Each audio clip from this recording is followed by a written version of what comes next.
Assalamualaikum warahmatullahi wabarakatuh. Waalaikumsalam warahmatullahi wabarakatuh. Bismillah, alhamdulillah, wassalatu wassalamu ala rasulillah wa ala alihi wa sahbihi wa mawalah. La hawla wa la quwwata illa billah. Maha ba'du. Yang saya hormati Bapak Kepala Sekolah SMP Negeri 2 Bojong atau yang mewakili Bapak Ibu Dewan Guru SMP Negeri 2 Bojong, yang saya hormati tenaga pendidikan atau staf karyawan SMP Negeri 2 Bojong. Pertama-tama marilah kita panjatkan puja-puji syukur kehadirat Allah Subhanahu wa taala atas limpahan rahmat serta karunia-Nya. Dalam keadaan sehat walafiat kita duduk bersama dalam rangka kegiatan menyebarkan pemahaman dan penerapan pengalaman diseminasi budaya positif di pendidikan guru penggerak. Kemudian sholawat serta salam selalu kita aturkan kehadiran Nabi Agung Muhammad Sallallahu Alaihi Wasallam. Harapan kita semuanya mendapatkan syafaatnya di dunia dan di akhirat kelak. Amin amin ya rabbal alamin.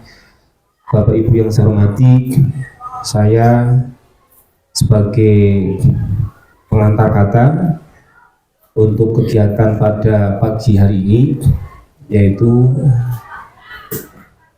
menyebarkan pemahaman dan penerapan pengalaman tentang budaya positif yang akan nanti disampaikan oleh calon guru penggerak Bapak Asto Waluyo. Tapi sebelumnya nanti ada sambutan dari kepala sekolah atau yang mewakili nanti Bapak Wahuri. Untuk kegiatan awal diseminasi ini kita buka bersama dengan bacaan basmalah Bismillahirrahmanirrahim. Selanjutnya untuk sambutan dari Bapak Kepala Sekolah atau yang mewakili kepada Bapak Wahuri SPD MPD dipersilakan.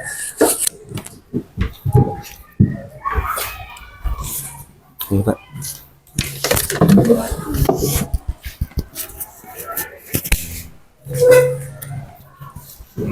Bisa Pak.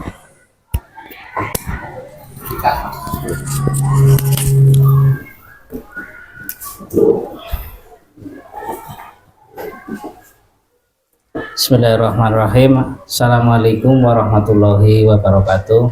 Waalaikumsalam warahmatullahi wabarakatuh. Bapak Ibu Guru SMP Negeri 2 Bojong yang saya hormati, alhamdulillah, puji syukur kehadirat Allah Subhanahu wa taala. Pada pagi hari ini kita dapat berkumpul dalam rangka diseminasi mengenai budaya positif, aksi nyata yang akan dilakukan oleh CPG Angkatan 11 Kabupaten Tegal oleh Bapak Asto Waluyo, dan mudah-mudahan apa yang akan nanti disampaikan mengenai budaya positif di lingkungan sekolah, terutama di lingkungan sekolah SMP Negeri 2 Bojong, akan betul-betul membawa dampaknya yang baik ya, mengenai budaya positifnya, budaya positif dari lingkungan sekolah, sehingga akan dapat menggerakkan kita semua. Apalagi sudah ada CPG-CPG yang lain yang akan kita punyai, dan sudah ada juga dari yang sudah menjadi PP ya, dia dari Pak Budi, dan dari kami itu, dari saya pribadi misalnya, itu ilmunya ditularkan kepada yang lain, jangan hanya untuk diri sendiri, sehingga nanti apa yang akan dicapai di dalam guru penggerak itu betul akan tercapai di sekolah, sehingga betul-betul sekolah itu sekolah yang benar-benar merdeka dalam belajar dan seterusnya. Dan ini mohon nanti diikuti sehingga apa yang akan disampaikan ada maknanya bagi kita semua. Itu saja sambutan dari saya selaku wakil, karena Bapak Kepala Sekolah sedang ada rapat di Komwil dan sebagian Bapak Ibu Guru juga sedang menunaikan tugas yang lain. Akhiri, Assalamualaikum warahmatullahi wabarakatuh. Waalaikumsalam.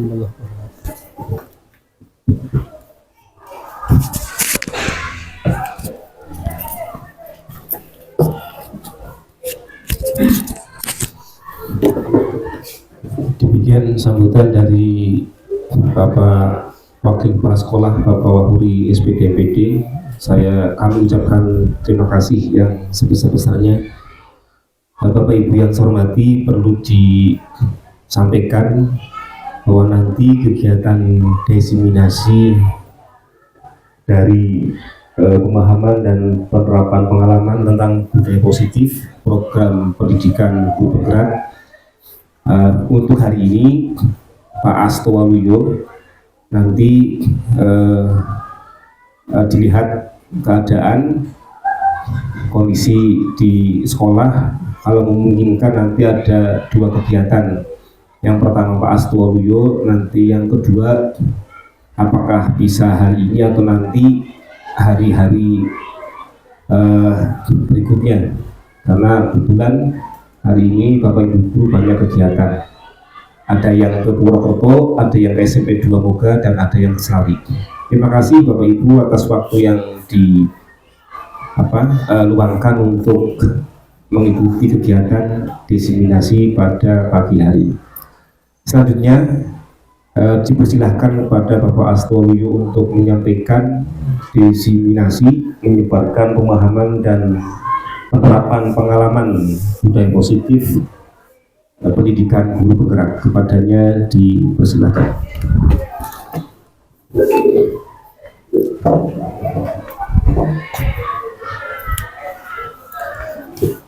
Baik, terima kasih. Saya awali. Assalamualaikum warahmatullahi wabarakatuh. Waalaikumsalam warahmatullahi wabarakatuh.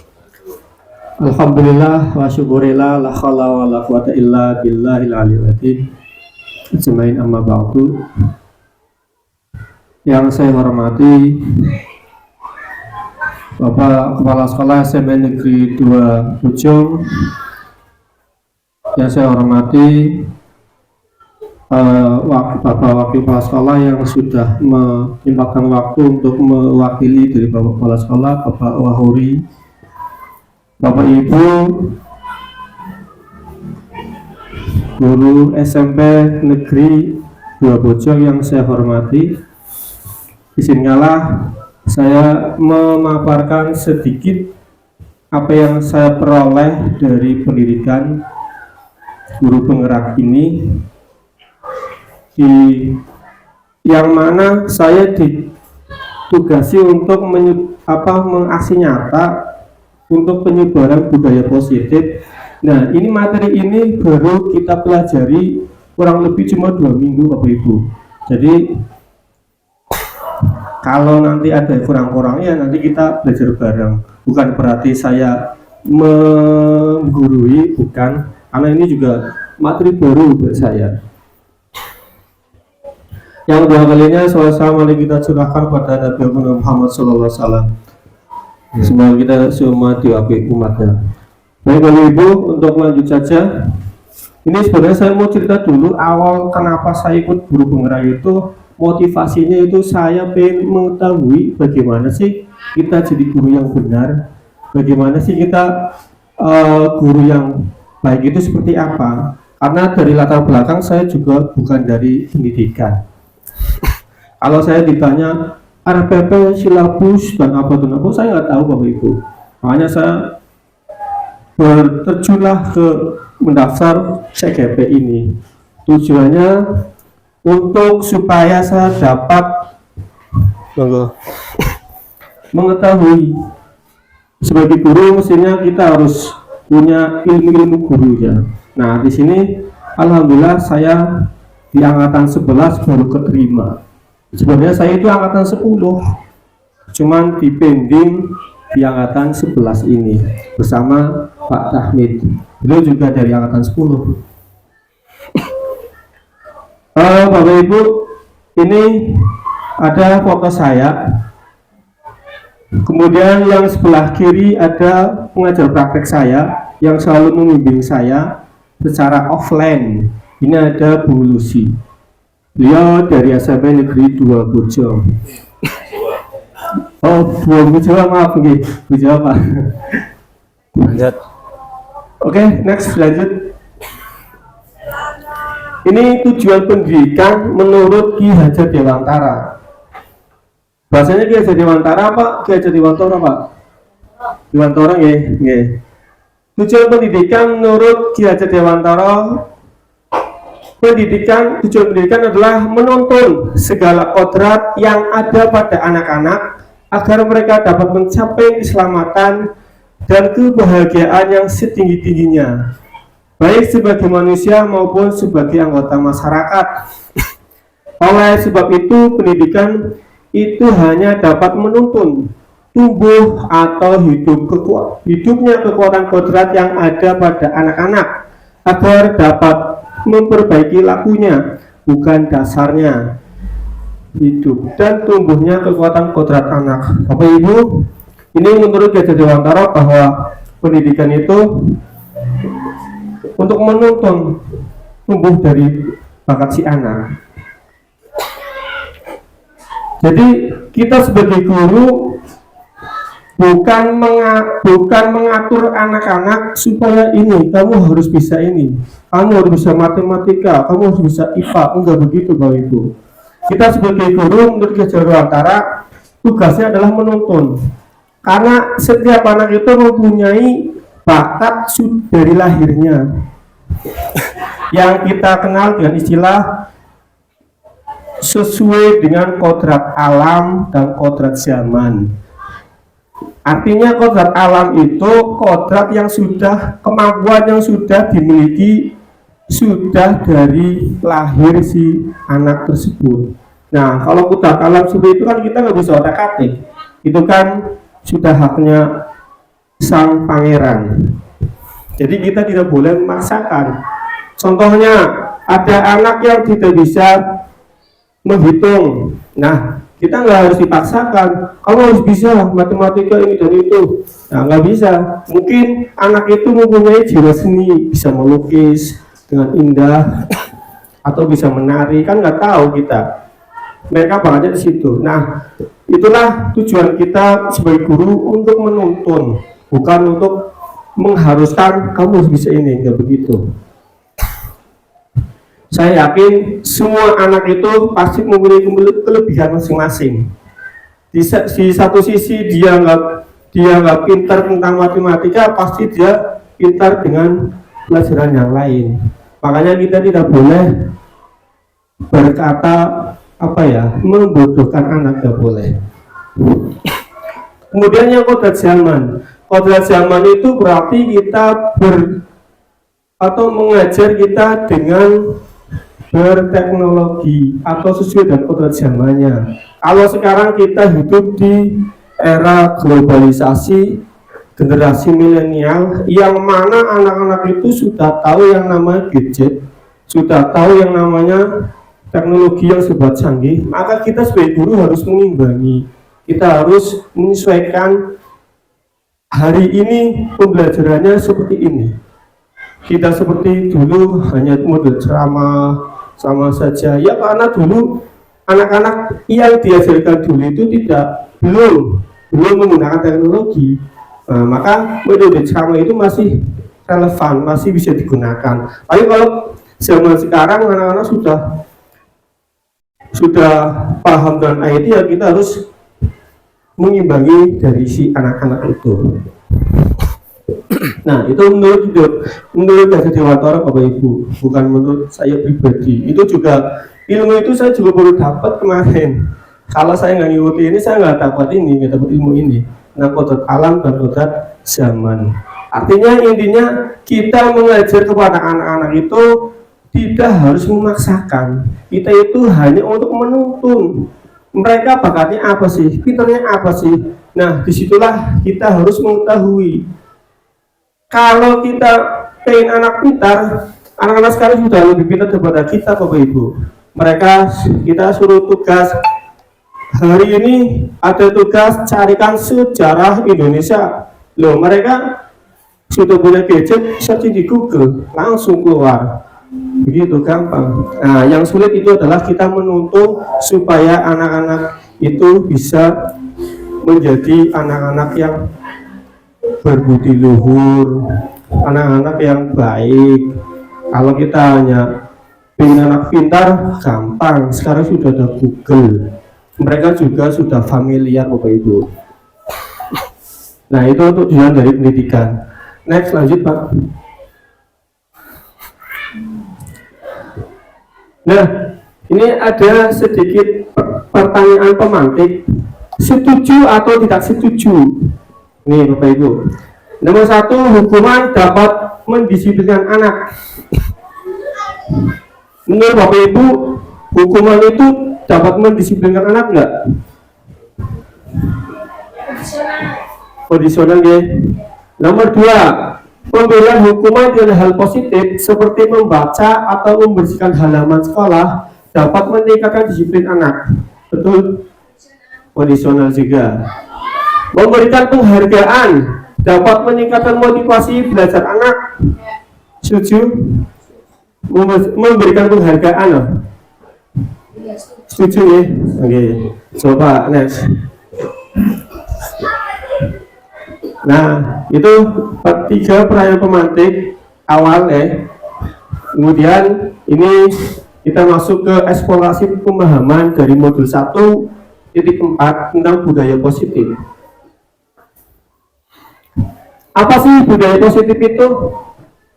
Budaya positif adalah sebuah konsep yang mengacu pada pola-pola perilaku, nilai-nilai, norma-norma, dan sikap-sikap yang mendukung pertumbuhan, perkembangan, dan kesejahteraan individu atau kelompok.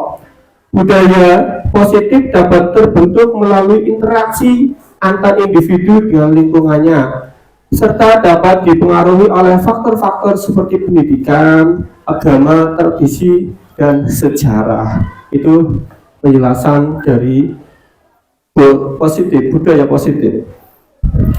Yuk lanjut Pak.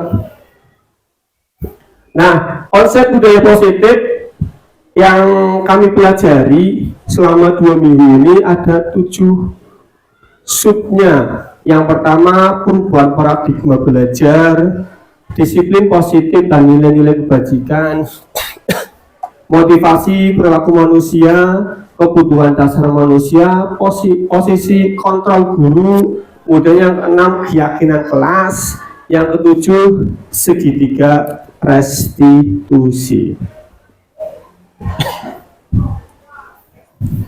Nah, kita masuk ke subtema satunya, pemahaman paradigma.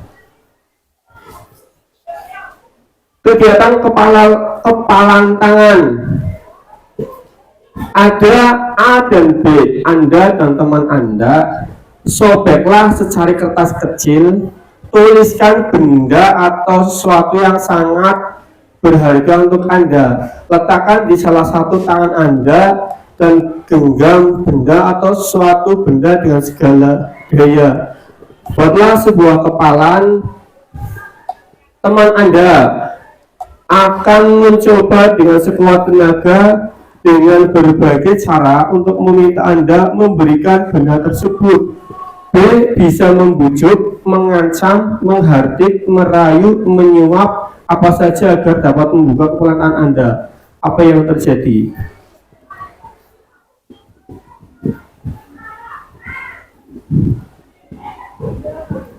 Yuk lanjut Pak. Ya, terus perubahan paradigma teori kontrol atau teori pilihan, ilusi kontrol. Ilusi guru mengontrol murid, kemudian ilusi bahwa kritik dan membuat orang merasa bersalah dapat menguatkan karakter.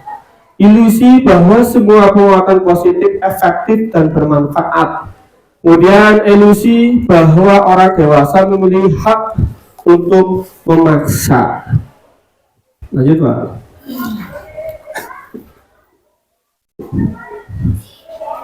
Perubahan paradigma stimulus, respon, teori kontrol atau teori pilihan. Siapa sesungguhnya yang memiliki kontrol? Nah, di sini ada stimulus respon sama teori kontrol atau pilihannya. Kita mencoba mengubah orang agar berpandangan sama dengan kita. Kemudian perilaku buruk dilihat sebagai suatu kesalahan. Ini dulu stimulus responnya, kita mencoba mengubah orang agar berpandangan sama dengan kita. Teori kontrol itu pilihannya, kita berusaha memahami pandangan orang lain tentang dunia. Ya, pilihannya. Kemudian perilaku buruk dilihat sebagai suatu kesalahan. Semua perilaku memiliki tujuan. Orang lain bisa mengontrol saya, hanya Anda yang bisa mengontrol diri Anda.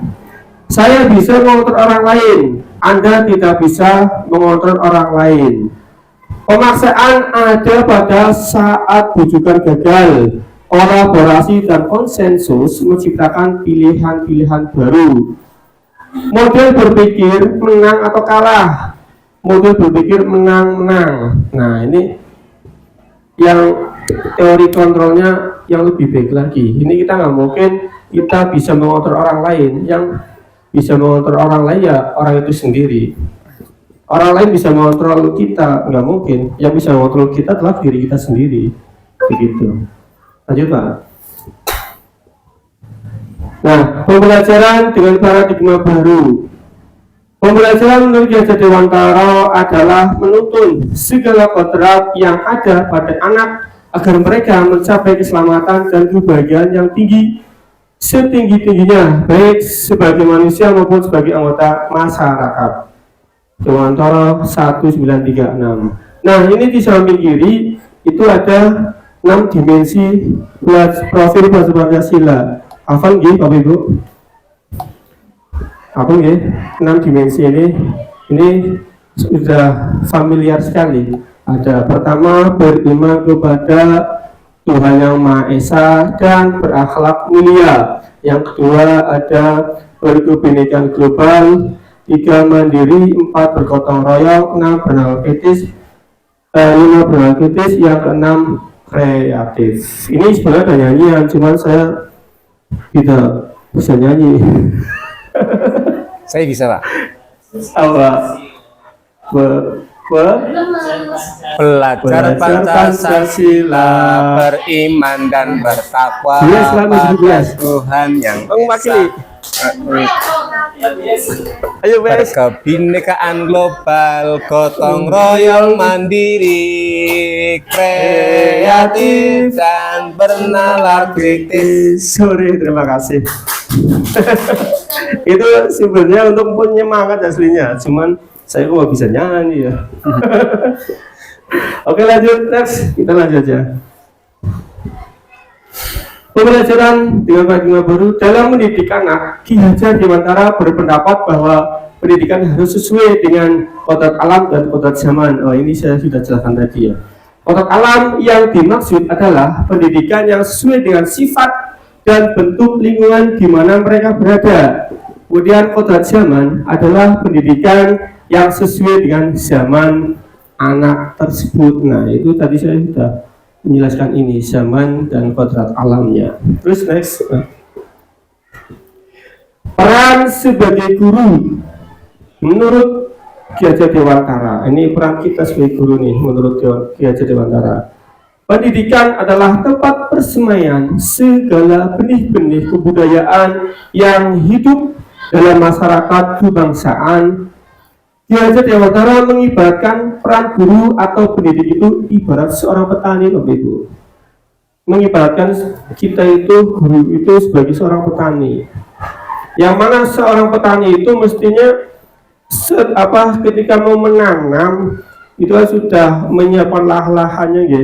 Seperti juga kan kita sebagai guru sebelum kita mengajar kita juga menyiapkan segala-galanya. Kita tahu contohnya kita mau menanam padi ya, kita tahu tanahnya supaya padi itu bisa subur. Nah, gimana dulu caranya? Nah, seperti kita sebagai pendidik, gimana supaya anak itu bisa memahami, bisa pintar dengan bahan ini ya, kita harus memahami dulu ini anaknya seperti ini. Berarti kita persiapannya seperti ini.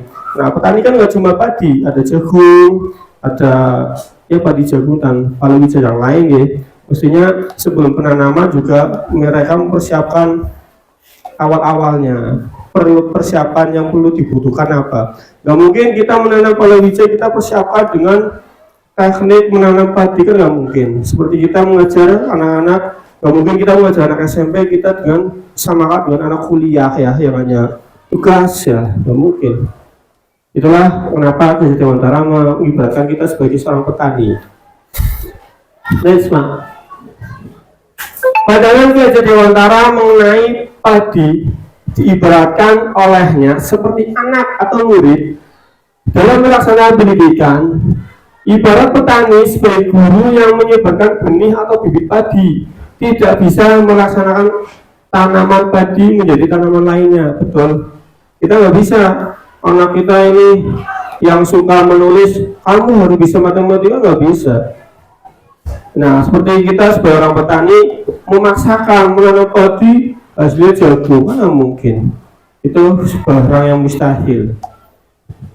Kemudian apa tadi? Hal yang tersebut juga dimasukkan kepada anak-anak yang sudah mempunyai minat dan bakatnya masing-masing. Tidak bisa dipaksa untuk menjadi apa yang diinginkan oleh guru atau orang tua untuk tujuan tertentu.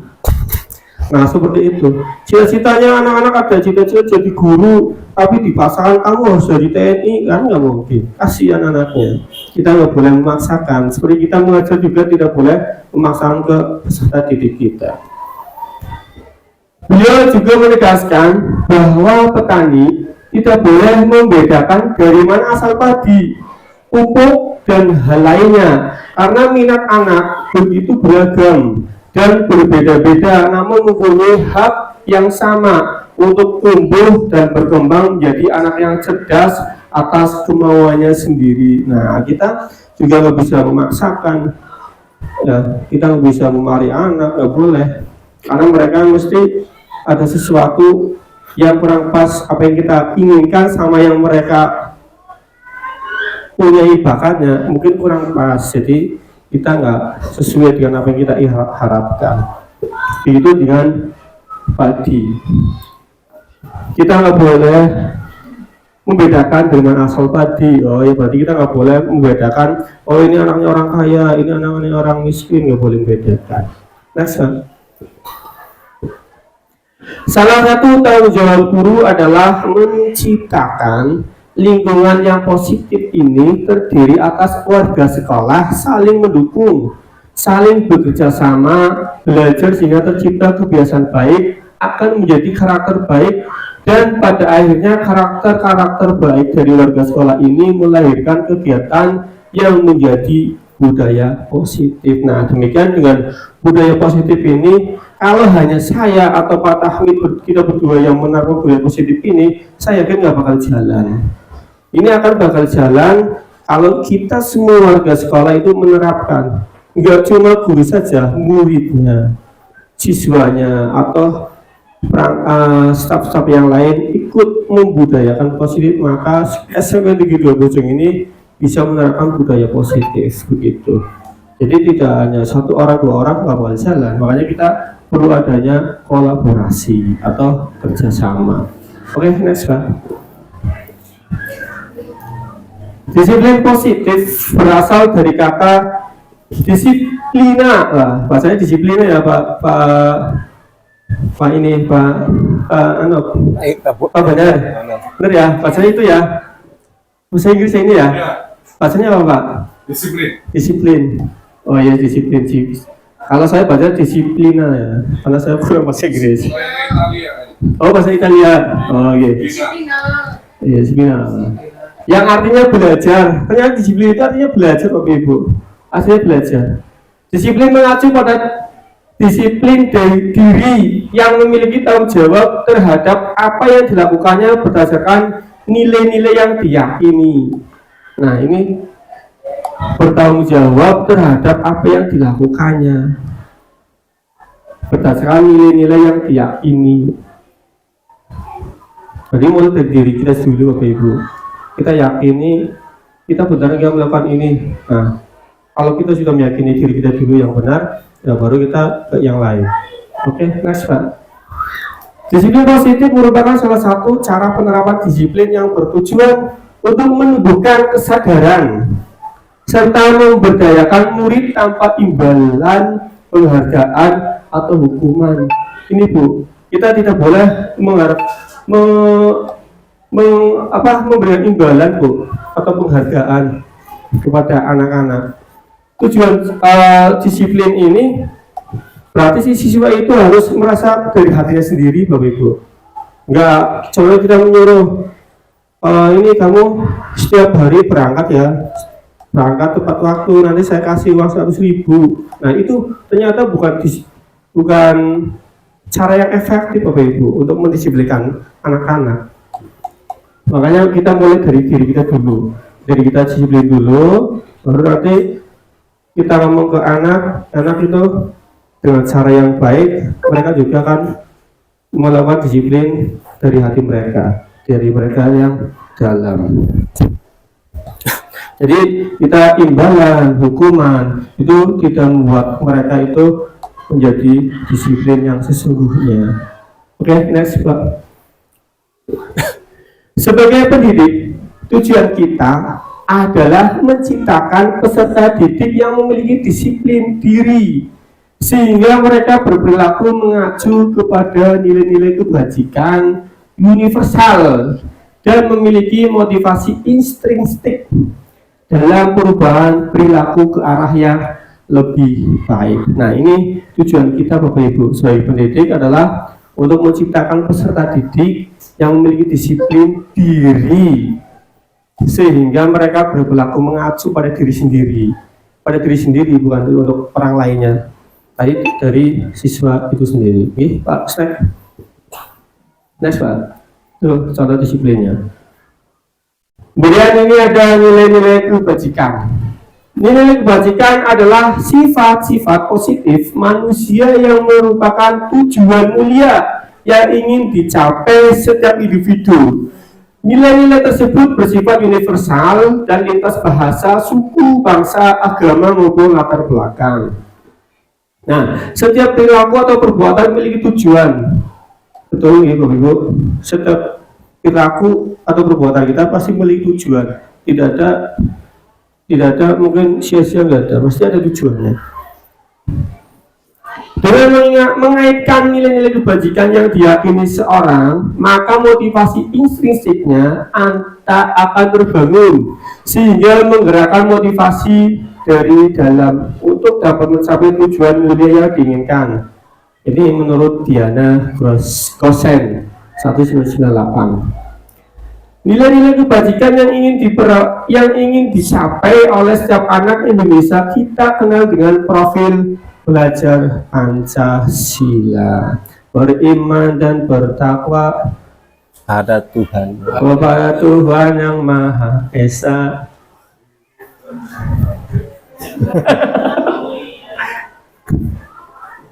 Lanjut. Oke, lanjut.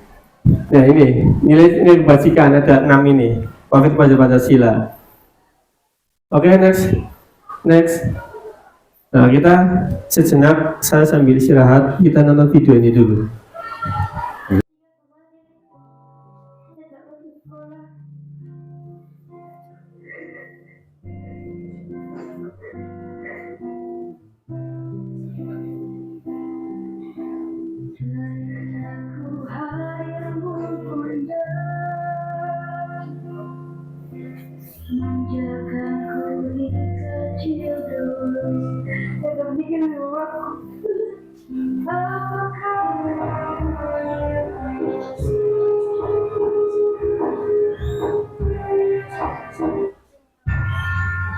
Ibu sudah pernah bilang kan sama kalian semua, Kalau ibu sengaja mengambil jam pertama untuk mata pelajarannya ibu, untuk melatih kalian disiplin. Kalian tahu kan peraturannya ibu? Kalau ibu tidak akan mulai pelajaran kalau masih ada yang terlambat. Kalian ini apakah? Dari mobilnya kan? Kenapa masih ada yang terlambat? Saya mana? Saya di mana? Ibu sudah bilang, ibu tidak akan mulai pelajaran kalau ada yang Kayla, sini kok. Apa kejelasanmu Kayla? Hah? Ketiduran kok lagi? Macet kok? Tunggu. Besok kau Kayla, dia kerok. Gara-gara kau, kita semua itu tidak belajar. Besok ini, hukum saya. Sudah. Jangan lagi yang nempel. Kayla, duduk kok.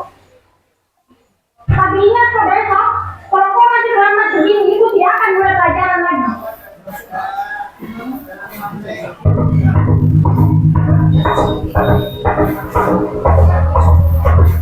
Selamat pagi anak-anak.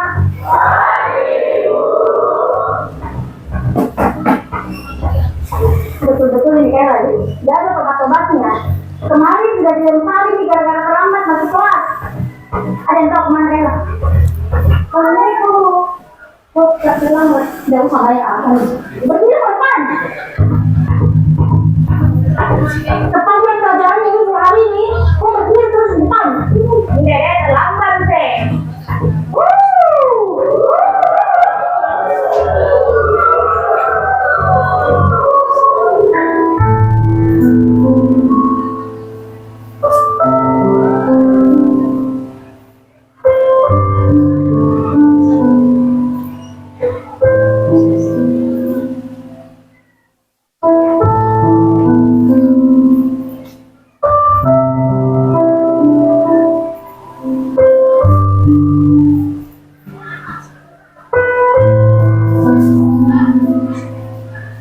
Sudah 1 jam lebih nih Kayla tidak datang. Kira-kira dia tahu kemana Kayla? Mungkin hari ini tidak masuk ibu, karena takut sedekah itu orang tuanya.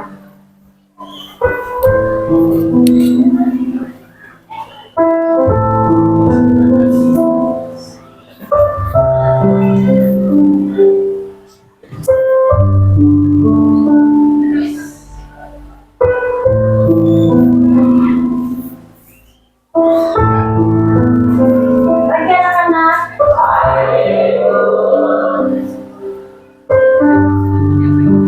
Masuk kok Kayla. Ya terlalu masuk lagi. Kayla ke depan tuh. Kenapa bu? Berdiri kok di situ. Hari ini kita nggak terlambat tuh, dan enak kita semua kok. Kok nggak masuk kok? Sekarang jelaskan kok kepada kita semua di sini, kenapa kok selalu terlambat dan malah kemarin kok nggak masuk? Kayla, jelaskan kok. Bicara kok. Kayla. Kau kan kak teman-teman, karena gara-gara saya, kalian semua nggak belajar. Hari pertama, saya terlambat karena mamaku dengan berjaga.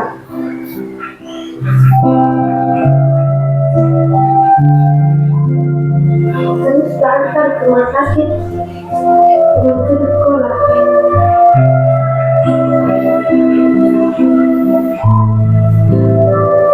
Hari kedua, saya terlambat ke sekolah karena harus ke rumah sakit waktu makan dulu mamaku bersih di sekolah. Hari ketiga kemarin saya gak pergi sekolah.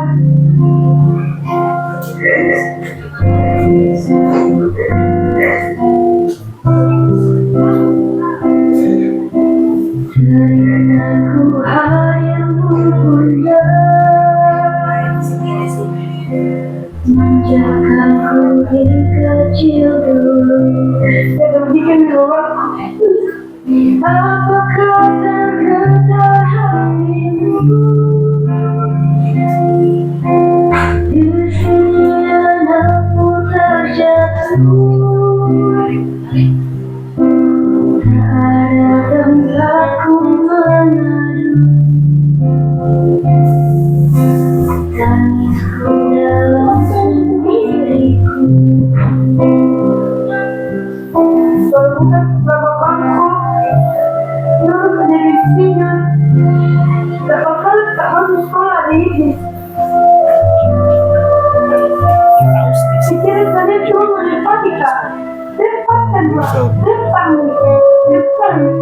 Iya. Pikir aku kita mau buka. Iya. Apa sih? Apakah tergetar hatimu? Di sini aku terjatuh. Oke Bapak Ibu, setelah kita menonton video tersebut, kita bisa memahami bahwa tadi si perempuan ini 3 kali datang telat ke sekolah ada alasannya. Orang tuanya sakit, sampai hari ketiga dia nggak masuk sekolah, ternyata orang tuanya meninggal. Nah begitulah Bapak Ibu, kita menghadapi siswa yang telat sekolah, kita tidak boleh harus langsung menghukumnya, kamu ini itu, atau kita menyalahkan lah, kita menghukum lah, jangan seperti itulah. Ini bisa kita ambil pelajaran, ternyata dia ya cewek ini datang telat itu ada alasan yang sangat urgent sekali. Begitu Bapak Ibu, mari kita perbaiki lagi ketika kita menghadapi siswa yang sedemikian itu. Next, ini kita akan langsung masuk ke teori hukuman dan penghargaan restitusi. Motivasi perilaku manusia. Motivasi ekstrinsik untuk menghindari ketidaknyamanan atau hukuman, untuk mendapatkan imbalan atau penghargaan. Ini motivasi ekstrinsik, itu berarti motivasi yang datanya dari luar. Next. Terus motivasi intrinsik, untuk menjadi diri sendiri, menghargai dirinya sendiri dengan berbuat baik atas diri sendiri tanpa berharap apapun. Kalau motivasi intrinsik itu yang datangnya dari diri sendiri atau di dalam hati nuraninya. Merdeka menurut Ki Hajar Dewantara. Merdeka itu artinya tidak hanya terlepas dari perintah, akan tetapi juga cakap buat memerintah diri sendiri. Itu yang artinya merdeka menurut Ki Hajar Dewantara.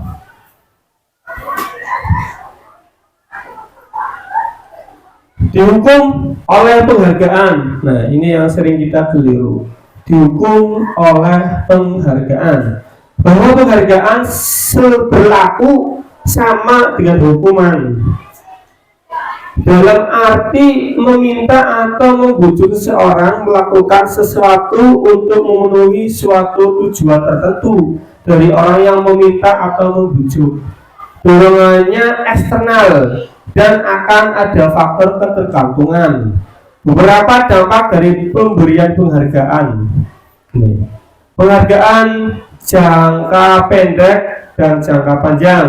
Penghargaan menghukum, penghargaan mengurangi ketepatan, penghargaan tidak efektif, penghargaan merusak hubungan.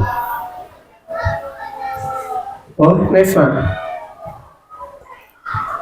Dihukum oleh penghargaan, penghargaan menurunkan kualitas, penghargaan mematikan kreativitas, penghargaan mengurangi motivasi intrinsik. Nih, dari penghargaan ternyata banyak sekali dampaknya tidak baik untuk siswa. Next Pak. Bentuk penghargaan kebajikan atau apresiasi.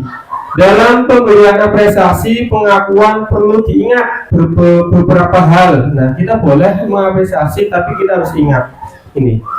Beri pengakuan secara khusus. Jadi kita tidak boleh langsung membuat apresiasi hanya sebatas apresiasi saja, tapi kita harus mengingat beberapa hal ini. Pemberian pengakuan secara pribadi. Beri pengakuan kepada semua murid atau bergantian. Beri pengakuan secara konsisten. Nah, ini kadang kita nggak konsisten memberi apresiasi, sehingga kalau anak itu hari ini tidak diapresiasi, merasa rugi, merasa tidak semangat. Fokus pada proses. Nah, ini kita harus fokus pada proses. Next. Contoh pengakuan atau apresiasi kebajikan. Pembuka nilai kebajikan situasi. Kemarin saya perhatikan.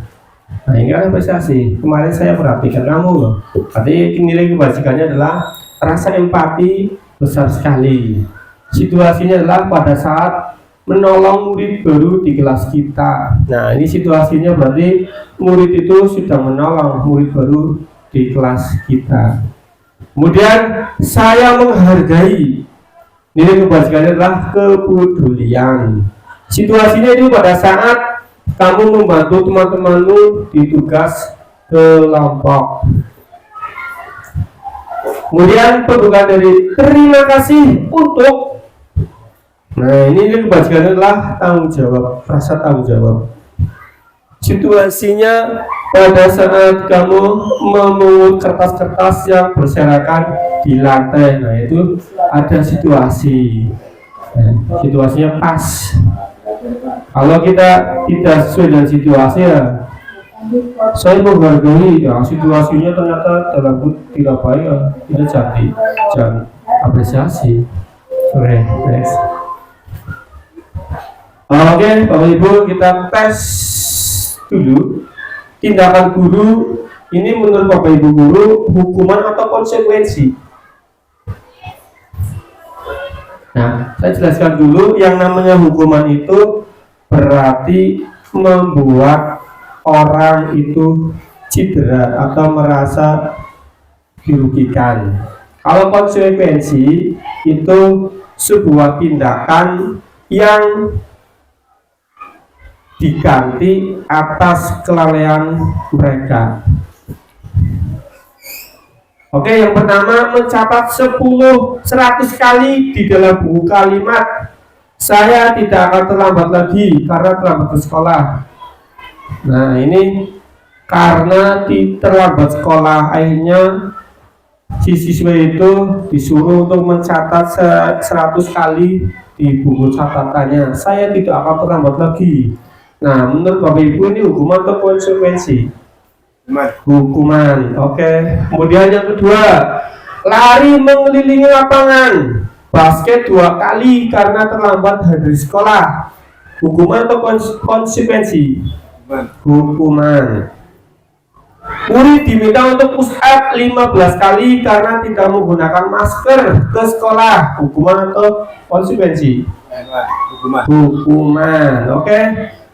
Menggantikan kertas tugas teman yang telah dicoret-coret, konsekuensi atau hukuman? Konsekuensi. Oke, lanjut. Membersihkan tumpahan air di meja tulis karena tersenggol pada saat belajar. Konsekuensi. Murid disuruh untuk mengenakan sepatu harian di sekolah karena sepatu seharian di sekolah karena tidak menggunakan sepatu hitam. Nah, itu hukuman ya. Lari mengelilingi lapangan basket 2 kali karena terlambat 10 menit untuk pelajaran PJOK. Konsekuensi apa hukuman? Konsekuensi. Oke, next kita lihat jawabannya. Oke, yang pertama itu adalah hukuman karena tidak sesuai dengan dia salahnya terlambat, ditulis untuk menulis 100 kali ya. Terus kemudian lari mengelilingi lapangan 2 kali karena terlambat hadir di sekolah, itu juga bukan hukuman. Push up 15 kali hanya tidak menggunakan masker disuruh push up 15 kali, itu namanya juga hukuman. Menggantikan kertas tugas teman yang telah dicoret-coret, nah itu konsekuensi. Nah, itu tanggung jawabnya mereka dong. Oke. Itu namanya konsekuensi. Jadi tidak menciderai dari si anak tersebut. Membersihkan tumpahan air di meja tulis karena tersenggol pada saat belajar, itu juga konsekuensi. Nah, mereka tanggung jawab. Kalau kita diberi hukuman pelarian, itu hukuman menciderai mereka. Murid disuruh untuk mengenakan sepatu seharian di sekolah karena tidak menggunakan sepatu hitam. Wah, itu juga namanya hukuman, membuat anak itu cedera.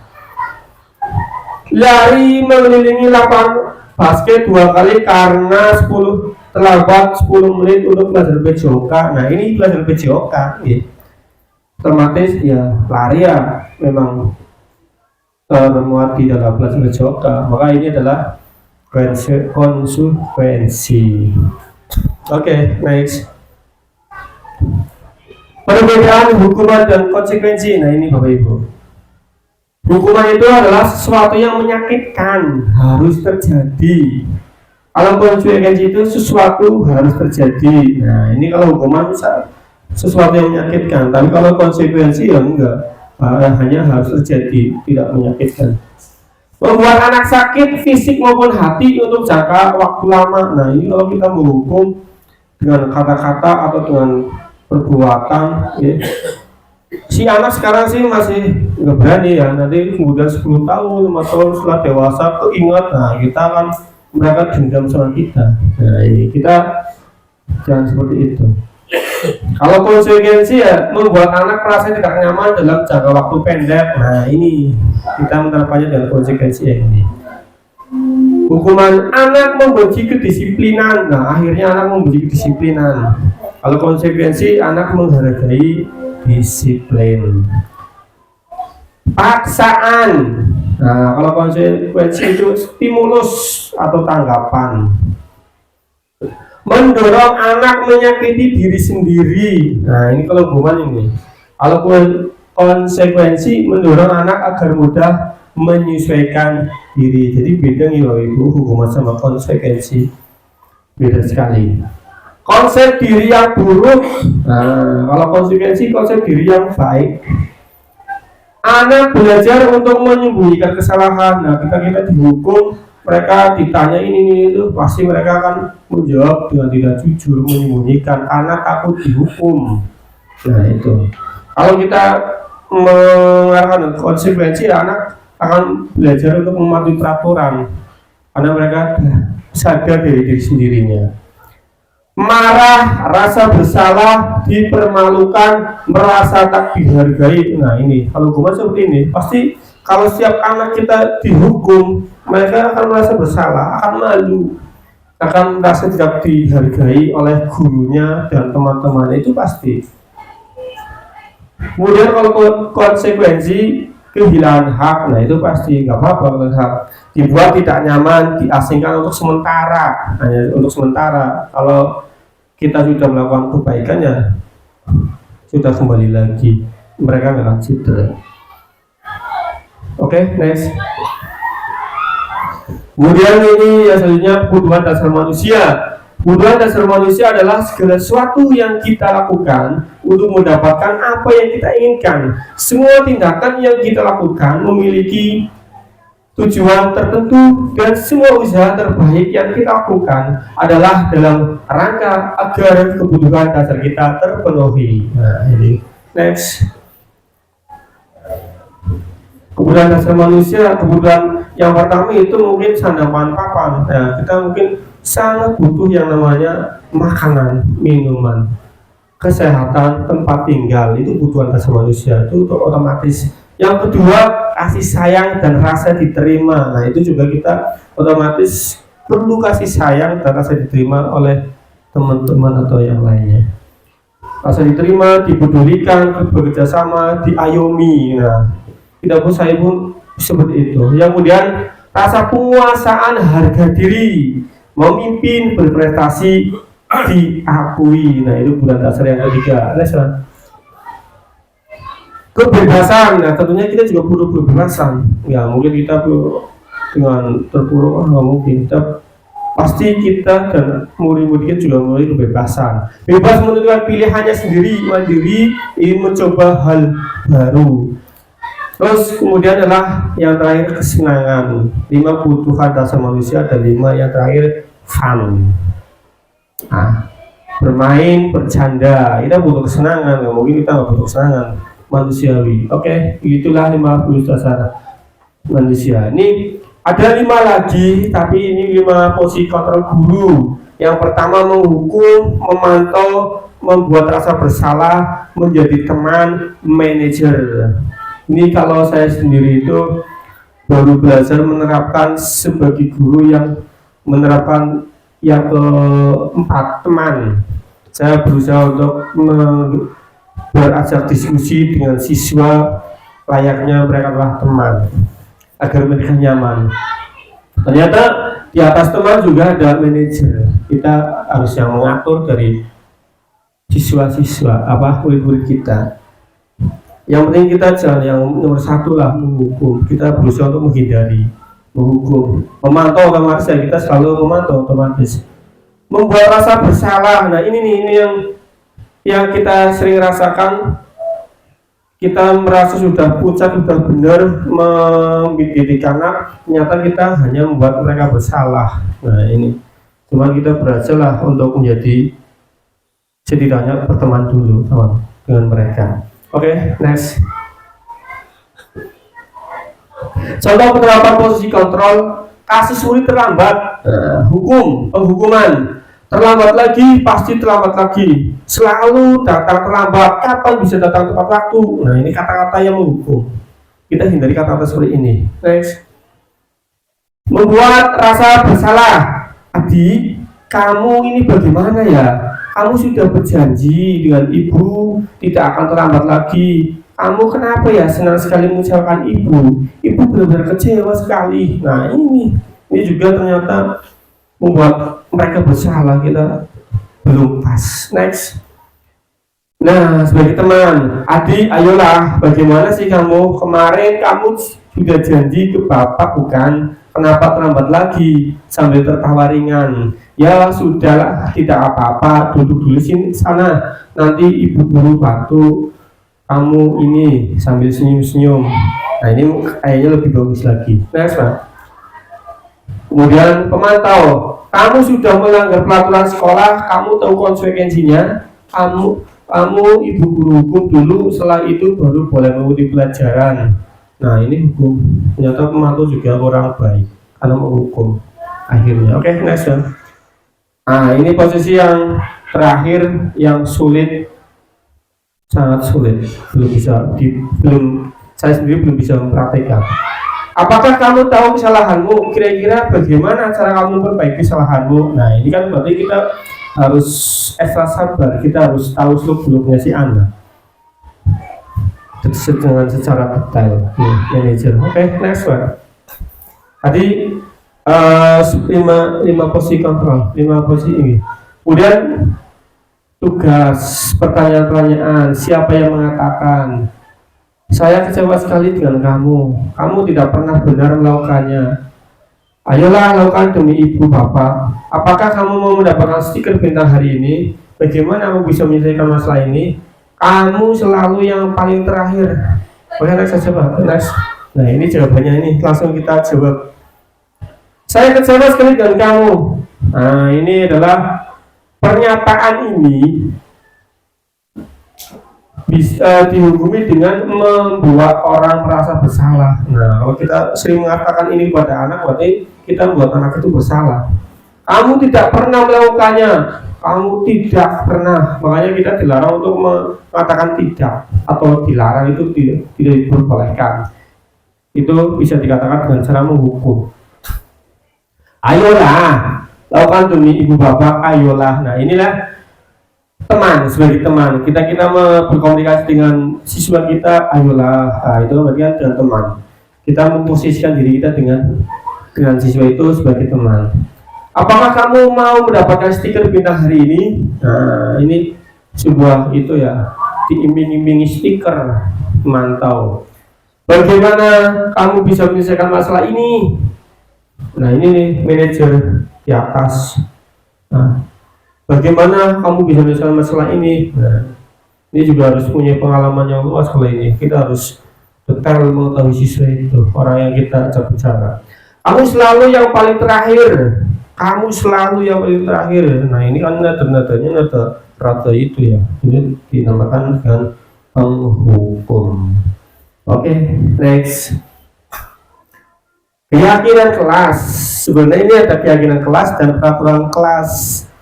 Perbedaannya apa? Kalau peraturan kelas itu murid-murid harus mentaati peraturan yang kita buat. Nah, kalau keyakinan kelas, murid-murid itu mentaati peraturan yang dibuat bersama. Nah, itulah keyakinan kelas dan peraturan kelas. Oke, next. Mengapa kita tidak peraturan saja, mengapa harus keyakinan kelas? Nah, mengapa kita memiliki peraturan harus menggunakan helm bila mengendarai kendaraan roda 2? Mengapa kita memiliki peraturan 3M, menggunakan masker, mencuci tangan, dan menjaga jarak 1,5 meter? Mengapa kita memiliki peraturan harus datang tepat waktu pada saat mengikuti pelatihan? Nah, untuk mendukung motivasi intrinsik kembali ke nilai-nilai keyakinan-keyakinan, lebih menggerakkan seseorang dibandingkan mengikuti serangkaian peraturan. Oke, next saja, Pak. Nah, ini ada budaya positif, lingkungan positif, keyakinan kelas, peraturan kelas. Kelas ada di bawah ya, karena sudah terjadi di keyakinan kelas, baru jadilah peraturan kelas. Oke, next one. Yang mana yang merupakan keyakinan kelas? Kesepakatan kelas, datang tepat waktu, mengucapkan salam, menjaga kebersihan sekolah, berdoa sebelum dan sesudah kegiatan, aktif dalam pembelajaran, tertib. Ini kesepakatan kelas. Terus kemudian kami guru dan murid yang saling menyayangi, kami murid yang semangat belajar, kami murid yang peduli dengan teman-teman. Nah, inilah kata-kata dari keyakinan kelas, Bapak Ibu. Keyakinan kelas bukan dari peraturan kelas. Jadi lebih enak didengar. Mereka tidak terdengarnya, mereka tidak harus. Ini kata-kata ini yang indah sekali. Oke, next Pak. Pembentukan keyakinan kelas. Keyakinan kelas bersifat lebih abstrak daripada peraturan yang lebih rinci dan konkret. Keyakinan kelas berupa pernyataan-pernyataan universal. Pernyataan keyakinan kelas senantiasa dibuat dalam bentuk positif. Keyakinan kelas hendaknya tidak terlalu banyak sehingga mudah diingat dan dipahami oleh semua warga kelas. Nah, ini yang perlu diperhatikan. Keyakinan kelas sebaiknya sesuai dengan yang dapat diterapkan di lingkungan tersebut. Nah, ini harus sesuai. Nah, jadi kita tidak menjiplak dari yang lain, harus sesuai dengan kondisi kelas kita. Semua warga kelas hendaknya ikut berkontribusi dalam pembuatan keyakinan kelas lewat kegiatan curah pendapat. Bersedia meninjau kembali keyakinan kelas dari waktu ke waktu. Nah, ditinjau setiap waktu. Next. Aja Pak, langsung next. Ya. Ini peraturan dan keyakinan kelas. Peraturan yang pertama, selalu memberikan buku ke tempatnya. Keyakinan kelasnya adalah bertanggung jawab. Dilarang mengganggu orang lain. Nah, ini menghormati orang lain. Nah, ini kan dilarang di itu ya, tidak diperbolehkan untuk mengucapkan dilarang, maka ini menghormati orang lain. Hadir di sekolah 15 menit sebelum pelajaran dimulai. Nah, menghormati orang lain, berkomitmen. Otomatis kalau kita telat ya, kita akan menghormati teman-teman yang lain sudah berawal nih dan berkomitmen. Ini kata-kata ini juga kita hindari. Hadir di sekolah 15 menit sebelum pelajaran dimulai. Ini ada kata-kata sedikit menekankan. Dilarang melakukan kekerasan. Nah, ini kan juga menekankan sekali, dilarang melakukan kekerasan. Nah, untuk keyakinan kelasnya, keselamatan menghormati orang lain, ini lebih enak lagi didengar. Dilarang menggunakan narkoba. Nah, ini juga menekankan sekali. Kesehatan, bergantian atau menunggu giliran. Ini juga menekankan, kalimatnya ada tekanan. Jadi untuk lebih enak lagi adalah menghormati orang lain, bersabar. Gunakan masker, ini kata perintah nih. Nah, untuk lebih halusnya lagi, kesehatan, keselamatan. Jangan berlari di kelas atau koridor. Ini juga katanya menekankan. Nah, untuk keyakinan kelasnya adalah keselamatan, keamanan.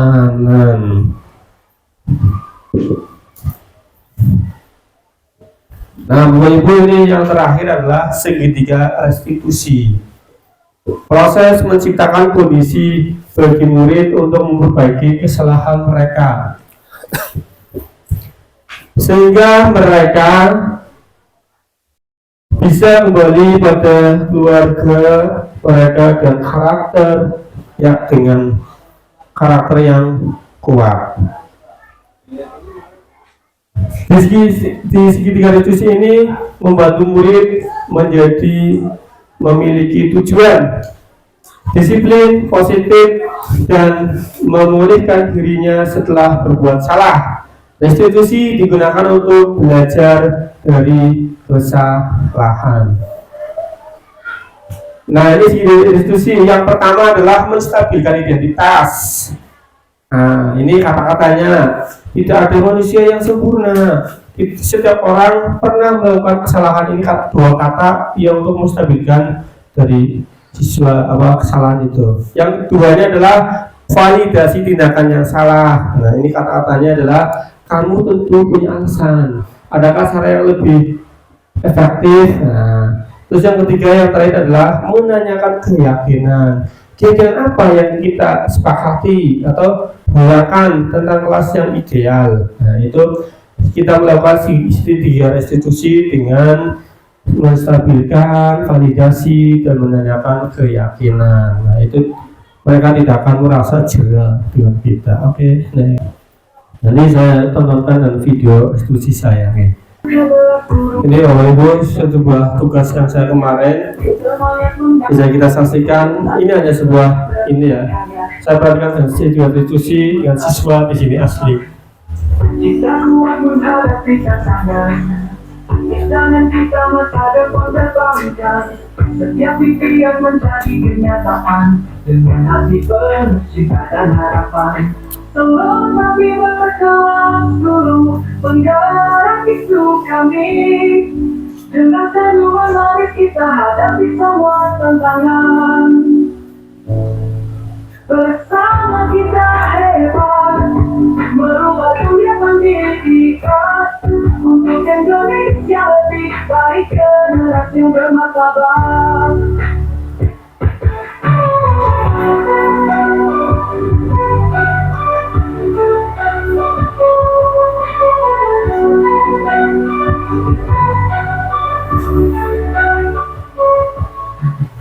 Jika yang tidak piket, namanya jika.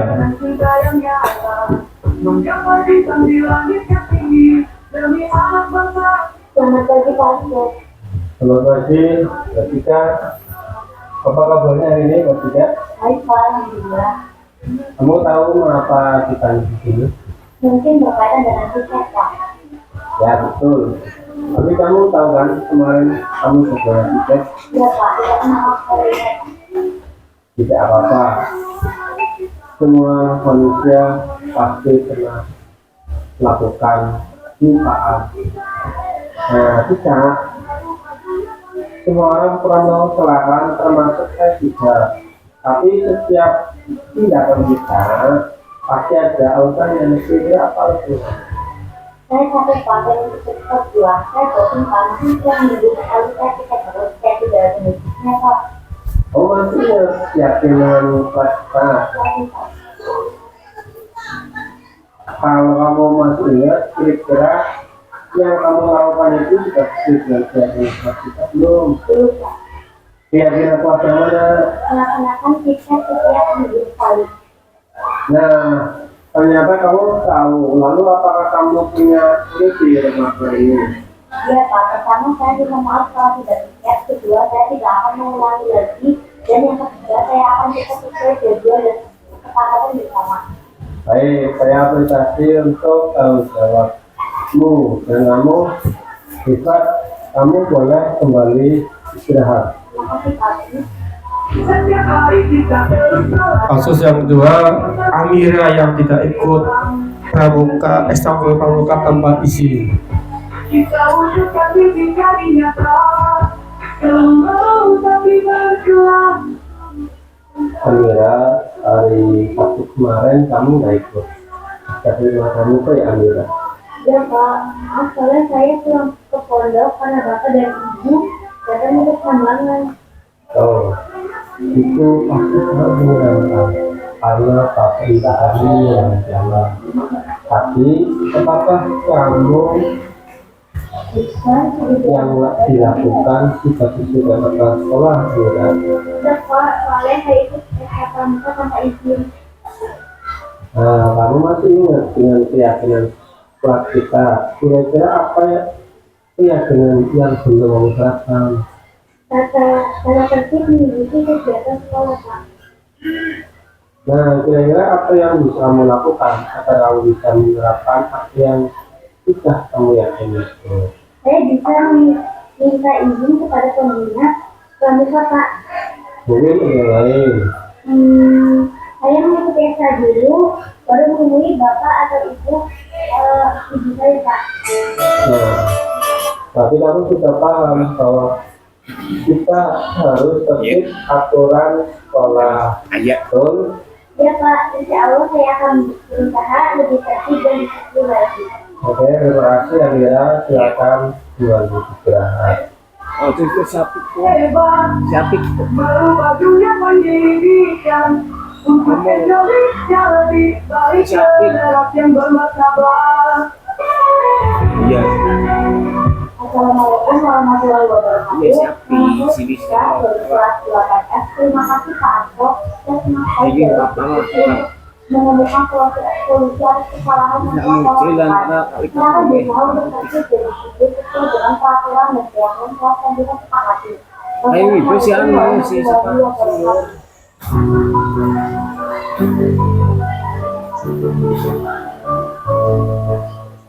Angkatan kedua buruk menjelaskan hati. Coba bicara henti. Assalamualaikum warahmatullahi wabarakatuh. Nama saya Amira, kelas 8F. Terima kasih Pak Anto. Saya senang sekali belajar diskusi untuk menemukan solusi atas kesalahan yang telah saya lakukan. Saya akan berusaha untuk tertib dan disiplin sesuai dengan peraturan dan keyakinan kelas yang saya sepakati. Wassalamualaikum warahmatullahi wabarakatuh.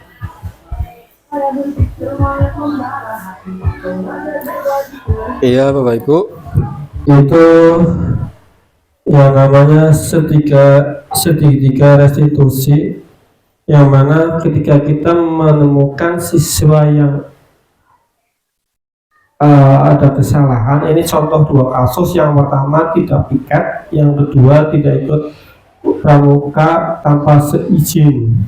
Nah, itu kita menangani masalah itu, kita harus menggunakan segitiga restitusi. Jadi anak itu tidak merasa menjadi takut ya, jadi beban ya kita. Tadi yang sudah saya praktekkan, sehingga yang tanggapannya mereka akhirnya mereka jadi senang, mengerti, oh iya ini saya salah, ini harus yang saya lakukan.